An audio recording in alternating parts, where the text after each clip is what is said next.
Hi friends, இன்றைக்கி நம்ம ஒரு சூப்பரான ஸ்டஃப்டு பிரிஞ்சால் பார்க்க போகிறோம். இந்த கத்திரிக்காயில் வெஜிடபிள்ஸும் முட்டையும் ஸ்டஃப் பண்ணி ஒரு சூப்பரான கத்திரிக்காய் பப்ஸ் செய்கிறது எப்படின்னு பார்க்கலாம். வாங்க இப்போது எப்படி பண்ணுறதுன்னு பார்க்கலாம்.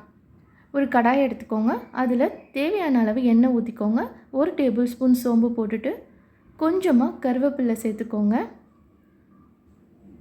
அதுக்கப்புறம் 2 பெரிய வெங்காயம் நல்ல பொடி பொடியாக நறுக்கிட்டு அதை நல்லா வதக்கிக்கோங்க. அடுத்ததாக இஞ்சி பூண்டு பேஸ்ட்டு கொஞ்சமாக சேர்த்துக்கோங்க. ஒரு 1/2 டேபிள் ஸ்பூன் போதும். அதையும் நல்லா வதக்கிட்டு காய்கறி சேர்த்துக்கோங்க. ஃபஸ்ட்டு கேரட்டையும் பீன்ஸையும் இந்த மாதிரி சின்ன சின்னதாக நறுக்கி போட்டுட்டு உப்பு போட்டு நல்லா அதை வேக வைக்கணும்.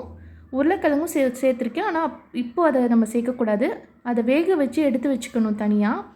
ஃபஸ்ட்டு இந்த கேரட் பீன்ஸை உப்பு போட்டு மஞ்சள் தூள் போட்டு கொஞ்சமாக தண்ணி தெளித்து மூடி வச்சு நம்ம வேக வைக்கலாம். கொஞ்சம் தண்ணி ஊற்றினா போதும். தெளிச்சுட்டு மூடி வச்சுட்டு வெஜிடபிள்ஸ் வெந்தோன்னே அது கொஞ்சம் வாட்டரும் கம்மியாகும். அப்போ வேக வச்ச ஒரு உருளைக்கிழங்க நல்லா அதில் மசிச்சு விட்டுக்கோங்க. கொஞ்சம் அங்கங்கே வாட்டர் இருந்தாலும் இந்த பொட்டேட்டோவை நல்லா மசிச்சிட்டிங்கன்னா அது எடுத்துடும். காரத்துக்கு 1 table spoon red chilli powder போட்டுக்கோங்க. சிவப்பு மிளகாய்த்தூள். இது மட்டும்தான் நம்ம மசாலா சேர்க்க போகிறோம். இதை நல்லா ட்ரையாக வதக்கிக்கோங்க. கொஞ்சம் கூட தண்ணி இருக்கக்கூடாது பாருங்கள். இப்போ இதை ஆஃப் பண்ணிவிட்டு ஆற வச்சுக்கோங்க. இன்னொரு பாத்திரத்தில் 3-4 தண்ணி கிளாஸ் ஊற்றிக்கோங்க. அது கூட உப்பு சேர்த்துக்கோங்க. அது இருக்கட்டும். இப்போ இந்த மாதிரி கத்திரிக்காய் எடுத்துக்கலாம். கொஞ்சம் எல்லாமே ஒரே சைஸுன்னு தான் நல்லாயிருக்கும். நான் பெருசும் சின்னதுமாக எடுத்து வச்சுருக்கேன். இப்போ இதை 2 ஈக்குவல் பார்ட்டாக கட் பண்ணணும். மேலேருந்து அந்த காம்பை எடுத்துடக்கூடாது. மேலேருந்து கீழே வரைக்கும் ஒரே மாதிரி இருக்கணும். 2 ஹாஃப் பார்ட்டாக அதை உப்பு தண்ணியில் போட்டு வச்சுக்கோங்க. கருப்பாகாமல் இருக்கணும். இந்த மாதிரி காம்பிலேருந்து பாதியாக கட் பண்ணி எல்லாத்தையும் தண்ணிக்குள்ளே போட்டுக்கோங்க. அதுக்கப்புறமா இப்போ இந்த கத்திரிக்காவை நம்ம உப்பு போட்டு வச்சுருக்க அந்த தண்ணியில் வேக வச்சுக்கலாம். அடுப்பை ஆன் பண்ணிவிட்டு தண்ணி கொஞ்சம் கொதிச்சோன்னே கட் பண்ணி வச்சுருக்க இந்த கத்திரிக்காயெல்லாம் அதில் போட்டுக்கோங்க. இதை ஃபுல்லாக குக் பண்ணக்கூடாது. ஹாஃப் குக் ஆகணும். ஹாஃப் பாயில் ஆனோன்னே அடுப்பை ஆஃப் பண்ணிவிட்டு இம்மீடியட்டாக ஒரு பிளேட்டில் ட்ரான்ஸ்ஃபர் பண்ணிக்கோங்க. இது ரொம்ப ஓவர் குக் ஆச்சுன்னா நம்மளால் ஸ்டஃபிங் பண்ண முடியாது. ஸோ இப்போ பாருங்கள், இது ஹாஃப் குக் ஆகிடுச்சு. இப்போ இதை எடுத்து ஆற வச்சிடலாம். இப்போ இது ஆறட்டும். அடுத்ததாக நம்ம இதுக்கு ஒரு கோட்டிங் கொடுக்கணும். அதனால் 2 முட்டை எடுத்து வச்சுருக்கேன்னா அதை நல்லா உப்பு போட்டு பீட் பண்ணி வச்சுக்கலாம். 2 முட்டை போதும். 6 கத்திரிக்காய் எடுத்திருக்கேன். 2 முட்டை உப்பு மட்டும் போட்டு நல்லா அடித்து வச்சுக்கோங்க.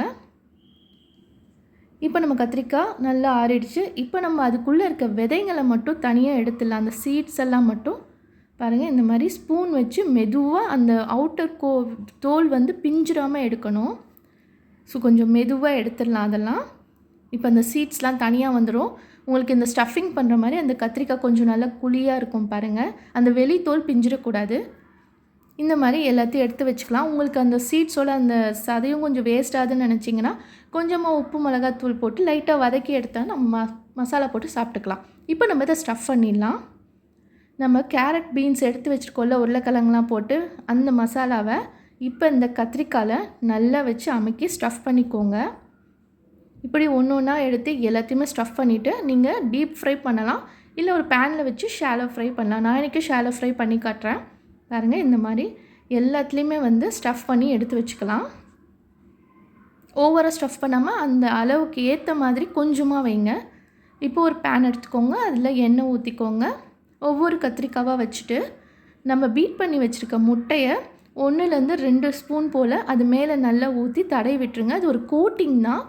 நம்ம உள்ளே ஸ்டஃப் பண்ணியிருக்க அந்த வெஜிடபிள்ஸ் வெளியில் வராமல் இருக்கணும். இதோட டேஸ்ட்டு முட்டையோடு சேர்ந்து சூப்பராக இருக்கும். இம்மிடியேட்டாக அதை திருப்பி விட்டுருங்க. இதை சிம்மில் வச்சே பண்ணுங்கள். ஹை ஃப்ளேமில் வைக்கக்கூடாது.